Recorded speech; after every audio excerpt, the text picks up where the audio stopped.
Usisahau kusubscribe, like na kucomment.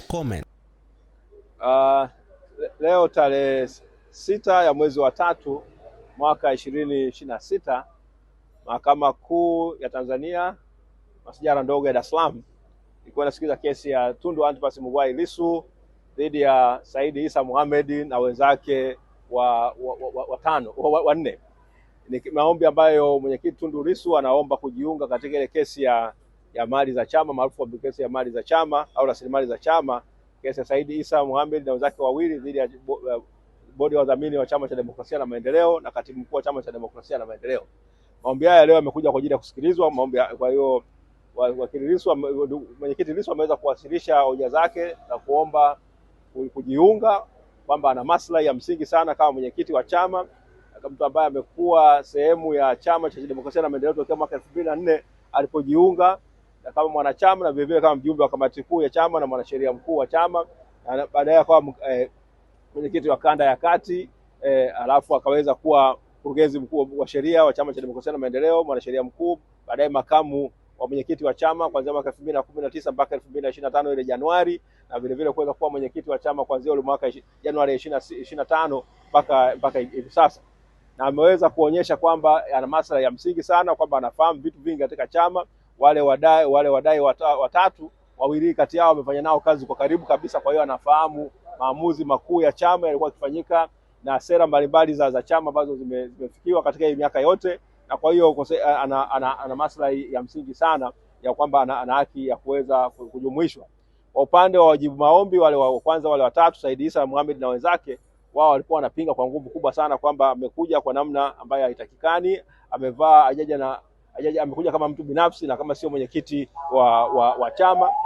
Kwa maana hiyo hana maslahi ya moja kwa moja ya kuweza kujiunga katika shauri hilo.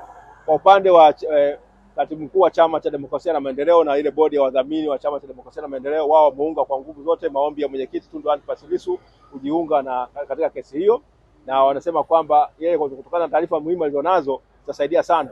Na hoja nyingine ya msingi ilikuwa ni kwamba kutoka katika kile kiapo pinzani cha Said Mohamed Issa na wenzake wale wawili, walisema kwamba madai yao au kile ambacho kilikuwa kinawakera kimeanza tokea mwaka 2016. Kwa hiyo inaonyesha kwamba madai yao yamekuja kufailiwa mahakamani yakiwa yamedumu kwa miaka 9. Kwa hiyo ni kwamba walikuwa wamekaa hayo mambo ambayo yanawakera yameanza tokea mwaka 2016, wakitaka kubisha hoja ya mwenyekiti kwamba kesi tumefunguliwa mara tu baada ya yeye kuwa amechaguliwa kuwa mwenyekiti. Lakini nadhani waandishi wa habari, kitu cha msingi ambacho mnatakiwa kukizingatia na ambacho mnatakiwa kifahamike ni kwamba siku ile ambayo mwenyekiti wa Chama cha Demokrasia na Maendeleo alishikwa kule Mbinga, ndiyo siku ambayo ukiangalia ile hati ya Said Mohamed Issa na wenzake iliposainiwa, kwamba hati yao imesainiwa tarehe 9 ya mwezi wa 4 mwaka 2016. Wakati wanasaini hati zao hapa Dar es Salaam za kufungua madai yao, basi mwenyekiti Tundu Antipas Lissu alikuwa akishikwa kule Mbinga.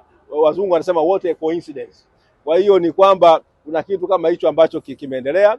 Kwa hiyo hoja zimekuwa ni za muda mrefu. Walitumia kesi na Raila Jidawi, ambayo ni kesi ambayo inaonyesha kwamba katika ambako mahakama ilisema ilikuwa inahusisha chama cha CUF CUF, ilisema kwamba uwezo ukashtaki viongozi wa bodi ya wadhamini kuhusiana na masuala ambayo yahusiani na mali za chama.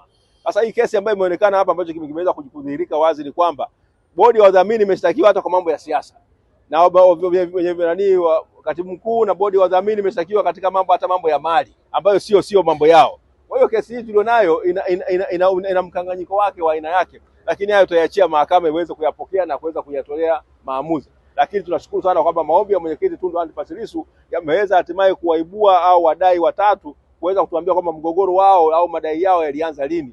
Wametuambia kwamba madai yao yalianza mwaka 2016. Basi tutaiachia, tuweza kuisaidia mahakama siku za mbeleni kuambia kama kitu kilianza mwaka 2016 na kesi kafunguliwa mwaka 2025, miaka 9 baadaye, je, hayo madai yalikuwa sahihi? Hilo swala ambalo litatambuliwa baadaye na kufikishwa mbele ya mahakama, ili mahakama itupatie mwongozo kama kweli bado ina mamlaka ya kuweza kusikiza kesi hii. Asante sana. Katibu mkuu anaweza kuendelea.